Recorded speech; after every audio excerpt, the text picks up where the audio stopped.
സിനിമകൾ കാണുമ്പം ഓർമ്മ വെച്ച നാൾ മുതൽ സിനിമകൾ കാണുമ്പം എനിക്ക് അഭിനയിക്കാൻ ഭയങ്കര ആ റോൾ പ്ലേ ഒക്കെ ചെയ്യരുന്നത് പോലെ ആ വേഷങ്ങളൊക്കെ ഇതാക്കി ഫ്രണ്ട്സിന്റെ മുന്നിലൊക്കെ ആക്ട് ചെയ്യുക, അതൊക്കെ ഭയങ്കര ഇഷ്ടമുള്ളതായിരുന്നു. പാട്ട് ഒരു സൈഡിലുണ്ട്, സ്കൂളിലും പറഞ്ഞ പോലെ പാട്ടിലേക്കാണ് കൂടുതൽ ഫോക്കസ് ചെയ്തിരുന്നത്.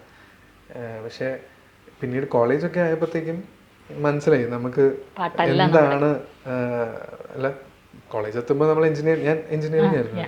എഞ്ചിനീയറിംഗ് പഠിക്കുമ്പോൾ എഞ്ചിനീയർ ആവണോ അല്ല വേറെ എന്തെങ്കിലും ചെയ്യണോ എന്നുള്ളത് പഠിപ്പിന്റെ ഒരു ലെവൽ അനുസരിച്ച് എനിക്ക് മനസ്സിലായി. ഓക്കെ, ഇതല്ല വേറെ വഴിയാണ് എൻ്റെ വഴി എന്നുള്ളത്. കാരണം അപ്പോഴേ എനിക്ക് ഫുൾ സിനിമയാണ് തലയിൽ മുഴുവനും. എന്ത് ഡിസ്കസ് ചെയ്യണമെങ്കിലും സിനിമ മാത്രം എത്തിയ കോൺവെർസേഷൻ അത് സിനിമയിലേക്ക് പോകും.